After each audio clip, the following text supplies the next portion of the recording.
내가 불을 땅에 던지려 왔으니 이 불이 이미 붙었으면 내가 무엇을 원하리요. 나는 받을 세례가 있으니 그것이 이루어지기까지 나의 답답함이 어떠하겠느냐. 예. 우리가 이 영적인 문제는 성령이 오지 아니하시면 우리 여기 아무리 원해도 이길 수가 없습니다. 마음은 원이지만 그렇게 살아갈 수가 없습니다. 그래서 성령을 이렇게 불로 표현했다. 불. 이 불은 불이 붙었으면 이 불이라고 하는 것 자체를 어떤 상징적인 표현을 했는데, 불은 태우는 역할과 그리고 엄청난 그 열이 나오는 역할, 이게 불의 속성은 열과 소각입니다. 성령의 역사가, 성령이 오셔야지 우리 안에 죄와 더러움을 사실은 태웁니다. 나아가서 이 불은 엄청난 힘과 에너지입니다. 모든 이 땅에 살아가는 인간의 생명 속에는 불이 존재하지 아니하면 우리가 살아갈 수 없는, 사실은 이 불의 역사는 인간이 갖고 있는 이 환경에 대해서 제일 우리가 춥다 할 때 불이 필요하지 않습니까? 이 불의 역사는 힘과 능력과 소각기나 그런 의미도 있습니다. 성령의 역사가 불 이렇게 하면 우리가 살아갈 때 반드시 필요한 것입니다. 어둠을 밝혀주는 것이 불 아닙니까? 또 모든 잘못된 것을 태우는 것도 가장 완벽한 소독은 불밖에 없다고 그래요. 불로 태우면 모든 것은 다 끝나죠. 그리고 불은 에너지요. 또 불은 우리에게 온기를 주는 것이고, 이 불의 역사는 굉장히 큽니다. 이게 하나는 상징적이죠.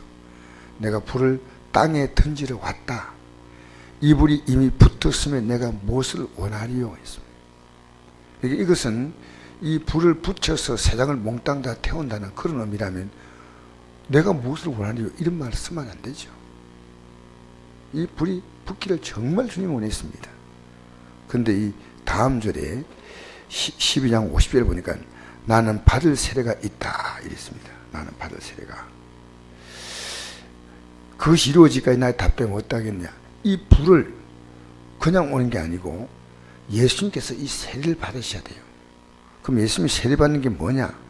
마가복음 보면, 마가복음 10장에 보면 이 말씀이 나옵니다. 한번 비춰보실래요? 마가복음 10장 38절 39절 같이 읽어볼까요? 시작. 예수께서 이르시되 너희는 너희가 구하는 것을 알지 못한도다. 내가 마신 잔을 너희가 마실 수 있으며 내가 받는 세례를 너희가 받을 수 있느냐? 그들이 말하되 할 수 있나이다. 예수께서 이르시되 너희는 내가 마신 잔을 마시며 내가 받을 세례를 받으려니와. 이 마시는 잔은 예수님의 십자가의 죽으심을, 죽음을 잔과 세례로 표현했습니다. 예수님이 마시는 잔. 그러니까 예수님의 십자가의 죽으심, 이 세례 의미가 죽는 거 아니겠습니까? 그죠?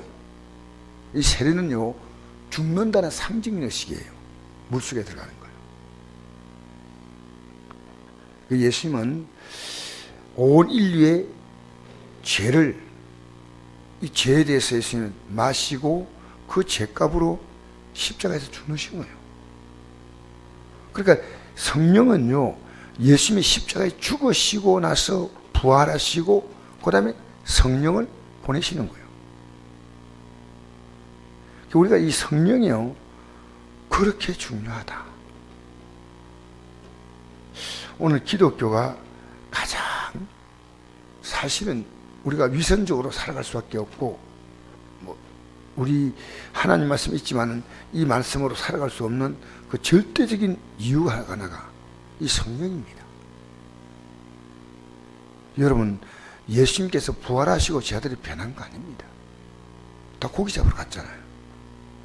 그리고 심지어 예수님께서 다시 감람산에 모아가지고 마지막 말씀을 전가하시고 하늘로 성천하셨잖아요.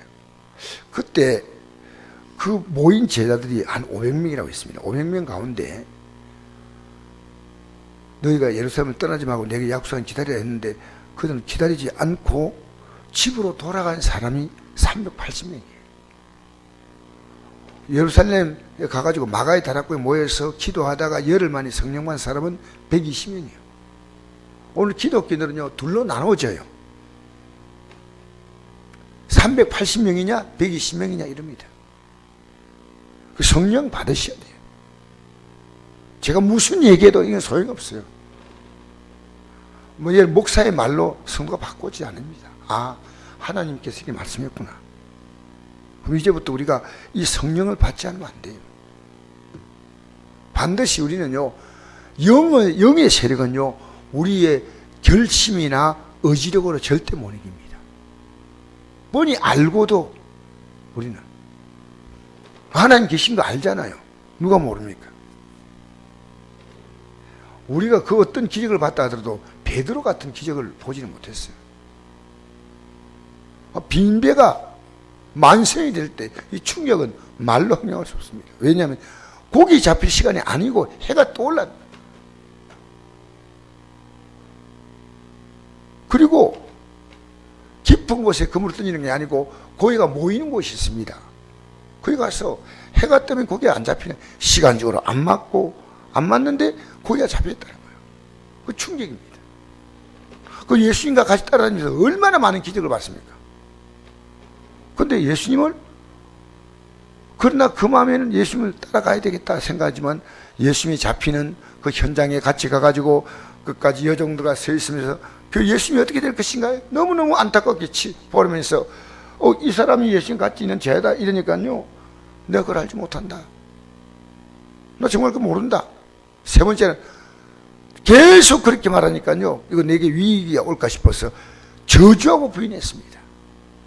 예수님을 저주했다는 건 욕했다는 얘기입니다. 여러분, 우리 신앙심은요, 한계가 있습니다.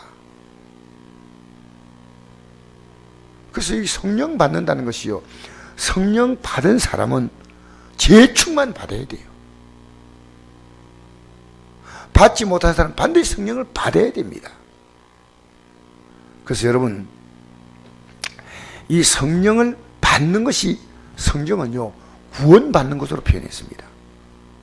제가 그 구절 한번 보여드릴게요.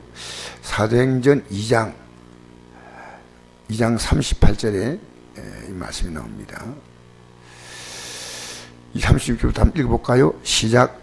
그런즉 이스라엘 온 집은 확실히 알지니 너희가 십자가에 못 박은 이 예수를 하나님이 주와 그리스도가 되게 하셨느니라 하니라.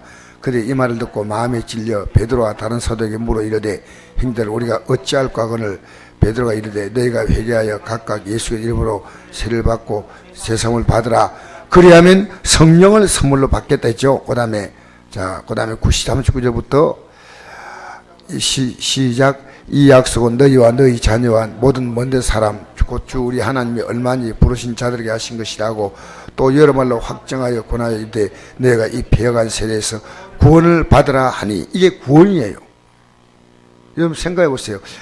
예수님께서 요한복음 3장 3절에 니고데모란 유대 학자에게 물과 성령으로 거듭나지 아니하면, 그렇게 물이라는 것은요, 우리가 예수님의 십자가의 피로서 죄를 고백하고 회개하는 게 물입니다. 물.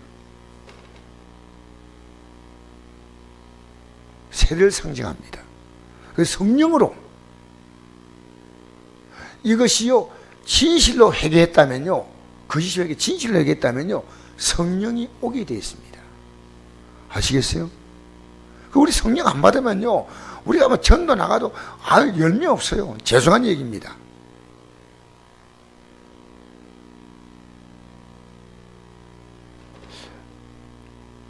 자, 그래서 우리가 오늘 이 아침에 저는 예수님의 그 소원이 뭐냐면요, 성령 받는 거예요. 성령 받는 거예요. 여러분, 이런 거 있죠. 옛날에 우리 목사님들이 이게 성령 충만을 이게 피를 채운다는 이런 뜻으로, 그 원어에 보면 이게 잔이 있는데 잔에다 채운다는데, 사실은 요셉이 형들의 미움 받아가지고 보디발의 집에 노예로 갔다 하죠. 그리고 보디발의 집에서 그 보디발 아내의 유혹을 부리신 바람에 감옥에 들어갑니다. 억울하게. 감옥에 들어가서 이제 꿈 해몽을 해주죠. 그 신하. 그 바람에 이제 바로에게 그 나중에 신하들 가운데 한 사람은 목에, 한 사람은 뭡니까? 그 한 사람은 사형을 당하고 한 사람은 복직을 당하죠. 근데 그 복직당한 사람이 바로 꿈을 꾸는데 굉장히 고민해요. 내가 이 꿈이 뭔가. 그때 술 맞던 관원장이 내 감옥에 있을 때 참 신기한 사람 봤다고. 꿈을 다 해명할 수 있습니다. 그래서 이 요셉을 불렀던 요셉이요, 꿈을 해몽하는데, 이 꿈 해몽은요, 이 애굽의 국가적인 운명에 걸려있는 꿈이에요.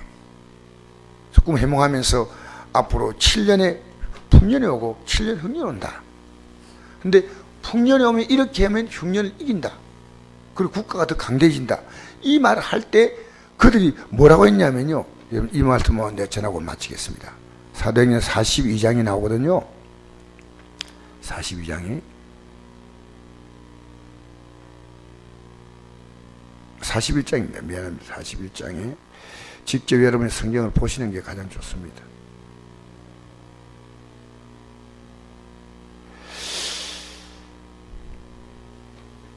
자, 41장 35절부터 한번 읽어볼까요? 시작.